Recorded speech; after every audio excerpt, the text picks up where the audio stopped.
എടാ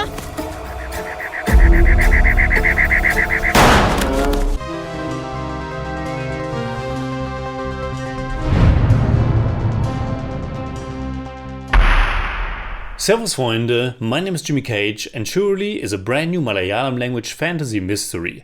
It had its premiere at the beginning of the year at the International Film Festival of Kerala and it was just released on the streaming service Sony Live.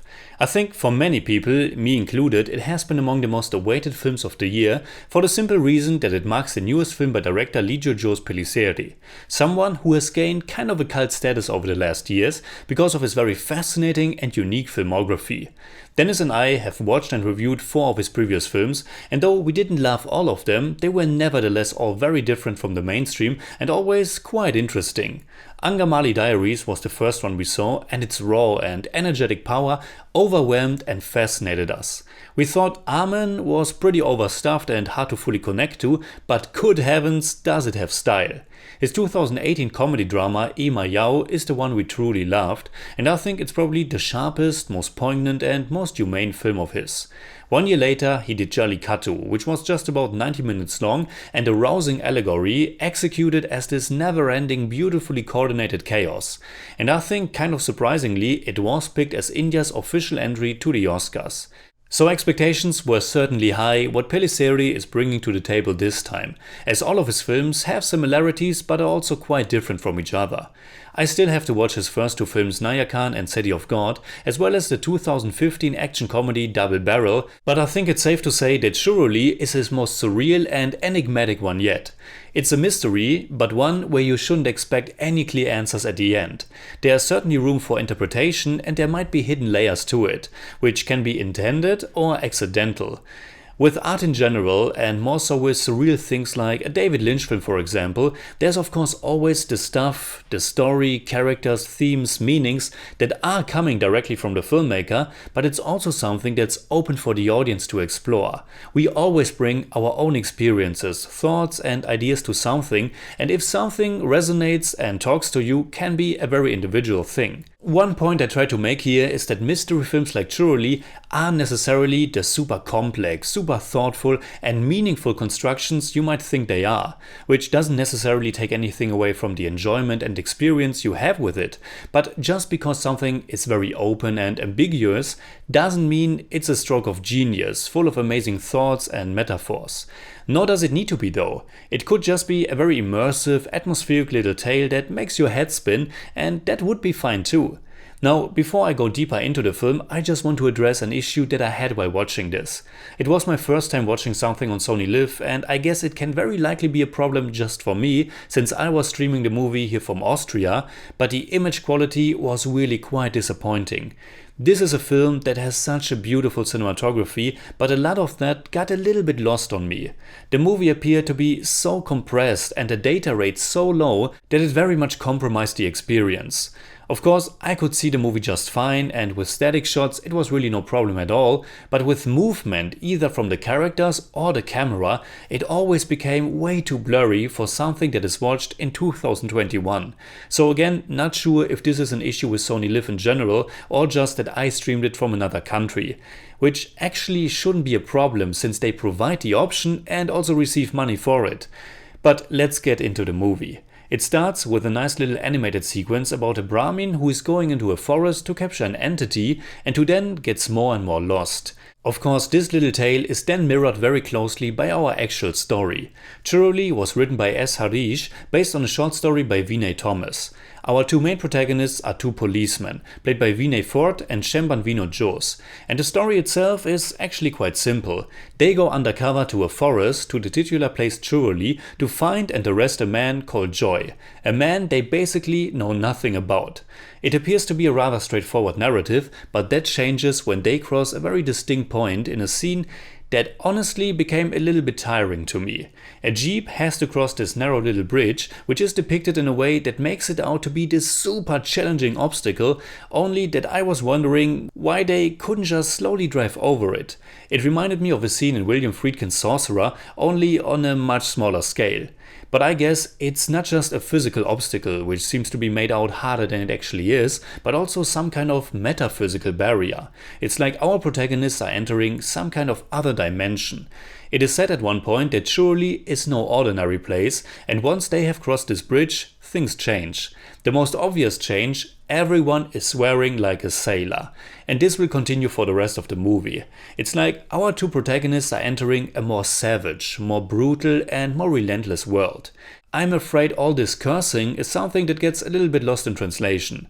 For me, it boiled down to not much more than a slightly comedic effect, and maybe that's about it. There's certainly a dark humor touch to Churuli, as it was to all of Pellissery's previous movies that I have seen. There's also this moment in which Vinay Forrt's character is encountering a local woman who then lifts up her axe into the air and is chasing after him, which is also something coming across primarily as comedic. Churuli has shades of folk horror in it. Outsiders who are coming to this remote, mysterious place and community that is strange and dangerous. Think of movies like Midsommar.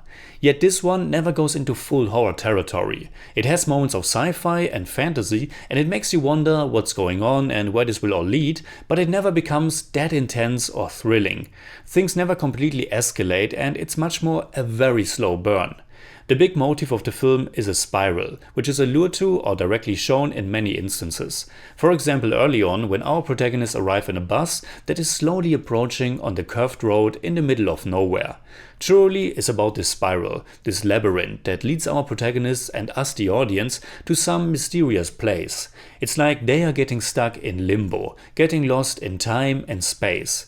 And I was quite intrigued for a while, as Pellissery and his team are able to create this really dense and captivating atmosphere. The feeling that there is something more behind the endless images of nature, that there's a foreign power or dimension, if you will, that's somewhere in between the real world. The forest, the woods, as something mysterious and possibly dangerous, is of course again a very common motif in horror and fantasy. It also reminded me a little bit of the Andrei Tarkovsky classic Stalker, in which two men are entering a mysterious post-apocalyptic zone, a place that is also very much just like the actual world, but somehow, through the way it is captured, more than that, something metaphysical. The cinematography in Churuli was done by Madhu Neelakandan, and the setting and atmosphere are what I enjoyed the most.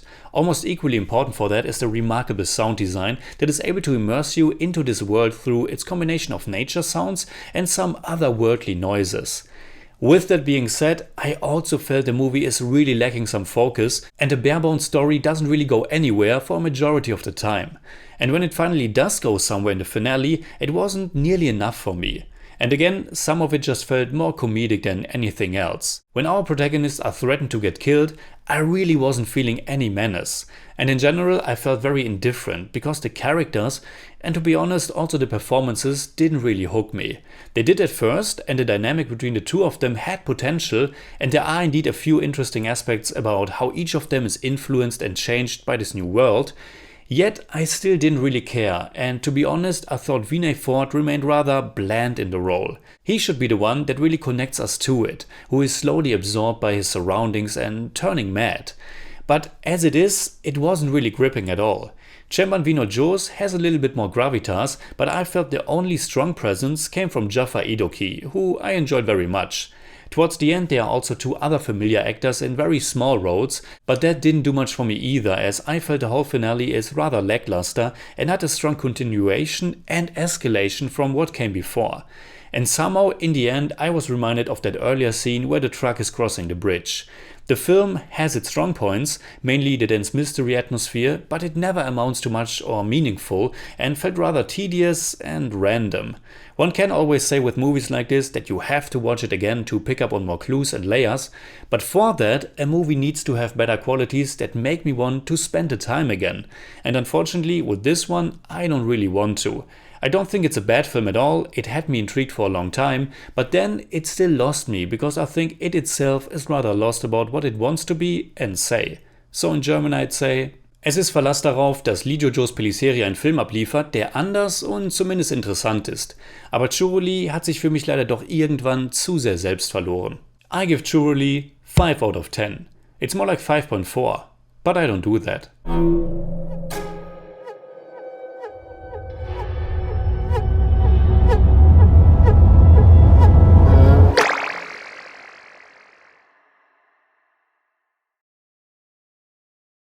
Alright, that's it like always. Comment below and let me know what you think about Churuli. And also let me know what is your favorite film by Lijo Jose Pellissery. You can hit me up on Twitter, Instagram, Letterboxd and also on Patreon, simply at the Jimmy Cage. And if you enjoyed this episode, please give me a thumbs up, share, subscribe, whatever you like. And make sure you hit that bell for all I have to tell.